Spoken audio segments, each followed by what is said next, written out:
Olá pessoal, então vamos dar início aí à nossa segunda videoaula, dando continuidade ao conteúdo de hidrocarbonetos.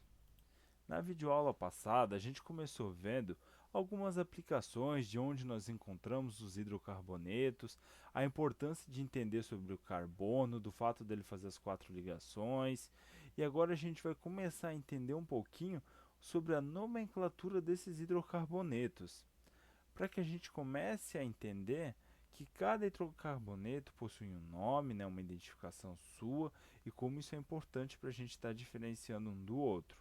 Então a gente vai começar pelo básico, que é entender que todo nome de hidrocarboneto é composto por um prefixo, um infixo e um sufixo. Mas professor, o que é isso? Ah, o prefixo é aquilo que indica o número de átomos de carbono na cadeia. Então, por exemplo, você tem uma cadeia carbônica com dois carbonos, o prefixo vai se referir a essa quantidade de carbono, a esses dois carbonos. O infixo é sobre a ligação entre esses carbonos. Lembra lá que a gente já viu que existe ligação simples, dupla, tripla? Então, isso vai influir agora aqui na nomenclatura. E o sufixo indica a função orgânica. No nosso caso, a gente está falando dos hidrocarbonetos. Então, o sufixo sempre vai ser o. Esse é fácil, né? Esse aí todo mundo vai lembrar. Sempre o final vai terminar com o.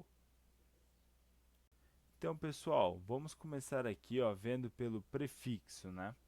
O prefixo, como eu falei, ele se dá pelo número de carbonos. Então, por exemplo, um carbono, né, um C aqui, a gente vai chamar de met, dois carbonos vai ser et, 3 prop, 4 but, 5 pente, né? E aí por diante. Esses nomes ali a partir do sexto carbonos vêm lá do grego, essas nomenclaturas, que é onde se iniciou isso, né? As línguas mais antigas. Já o infixo que a gente viu ali, que é sobre o tipo da ligação, que pode ser simples, duplo, triplo. Lembrando, carbono não pode fazer quatro ligações com outro carbono, devido ali à sua estrutura, a tensão da ligação, né, que é muito forte, muito difícil de se realizar, né? Então, ele consegue ligar, fazer até três ligações. A ligação simples é aquela que a gente chama de ligação sigma, né? Essa ligação envolve o compartilhamento de um elétron de um carbono com um elétron de outro carbono. A ligação dupla, ela envolve dois elétrons de um carbono com dois elétrons de outro carbono.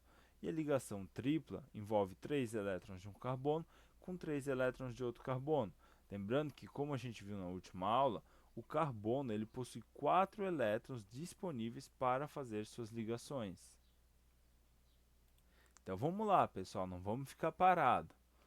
Essa molécula aqui, por exemplo, com base no que a gente já viu, que precisa de um prefixo, um infixo e um sufixo. Qual que seria o nome dela? Vamos pensar. Bom, quantos carbonos que eu tenho aqui? Um, dois, três. Ah, três carbonos. Ah, era o prefixo prop. Então eu já sei que vai começar com prop.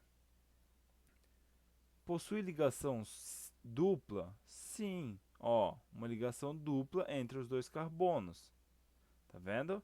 Se ela possui uma ligação dupla entre os dois carbonos, então é o infixo em, né? Então, propen. E qual que é o grupo? O grupo é dos hidrocarbonetos, que termina com O. Então, propeno.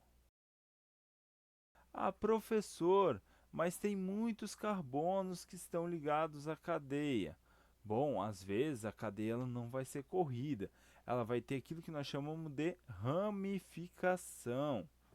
Como é que a gente vai fazer para saber que é aquilo que a gente chama de cadeia principal, que é o que dá o nome à estrutura geral, que utiliza ali o prefixo, o infixo e o sufixo, e o que é ramificação.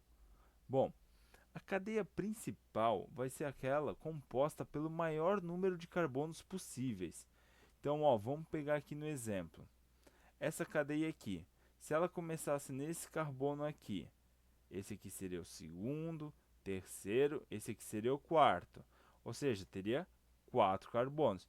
Agora, se a gente começar aqui, fazer 2, 3, 4, 5, 6. Então, ela ficou com 6 carbonos. Ou seja, essa é a cadeia principal. Uma cadeia com 6 carbonos e uma ramificação de 1 carbono. E o mesmo segue aqui para outra figura. Se a gente for ver, olha só, ela tem muitas ramificações aqui, né? 3 ramificações. Então vamos ver, qual que é a cadeia principal? Essa aqui destacada em azul, ó, com 1, 2, 3, 4, 5, 6, 7, 8 carbonos. Esses 8 carbonos vão dar o seu nome principal da cadeia. E aí a gente vai ter o nome das ramificações. Então, para a gente treinar um pouco, nesse caso, qual que é a cadeia principal? Aquela que está em vermelho ou aquela que está em preto? Vamos lá, vamos pensando um pouco. Quem falou cadeia em vermelho acertou, né? Como a gente pode ver aqui, ó, a em vermelho possui 3, 4, 5, 6, 7 carbonos, enquanto que esta aqui em preto possui apenas 6 carbonos. Então, a cadeia principal deve ser aquela com maior número de carbonos. Então, agora que a gente já viu um pouco sobre cadeia principal, a gente também precisa conversar um pouco sobre as ligações. Bom, a ligação dupla e tripla.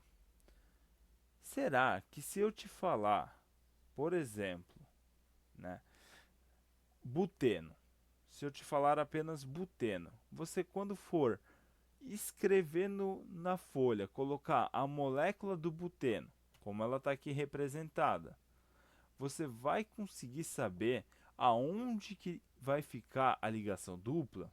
Você sabe que tem uma ligação dupla. Por quê? Por causa do infixo aqui, em. Certo? Agora, qual que é a posição dessa ligação dupla? Você não sabe. E isso é muito importante, a gente saber essa posição. Porque mudando essa posição, a gente pode mudar totalmente a nossa molécula. Pode ser outra coisa, com outra finalidade, com uma característica diferente. Então é muito importante que quando não tem como saber aonde que está a posição da ligação dupla, esta seja indicada. Por exemplo, o propeno. Se você não me falar onde está, eu sei que ou ele vai estar entre esses dois carbonos, ou ele vai estar entre esses dois. Eles são iguais, certo? Se eu botar a ligação dupla, tirar daqui e colocar aqui, vai ficar dupla simples. Assim está dupla simples. Vai ficar exatamente a mesma coisa. Já nesse caso aqui, não. Nesse caso aqui, se a gente tirar a ligação dupla daqui e colocar aqui, vai ficar totalmente diferente. Se nós mudarmos a ligação ali entre o carbono C1 e C2 para o carbono C2 e C3, vai mudar totalmente a molécula. Então, pessoal, por enquanto é isso. Vamos dando uma olhada nos livros, vejam e revejam a aula. Qualquer coisa, mandem suas dúvidas. Você já tem meu contato de WhatsApp, e-mail. Podem me encaminhar suas dúvidas para a gente estar prosseguindo com o conteúdo aí na próxima videoaula. Beleza? Obrigado e uma boa continuação de estudos para todos.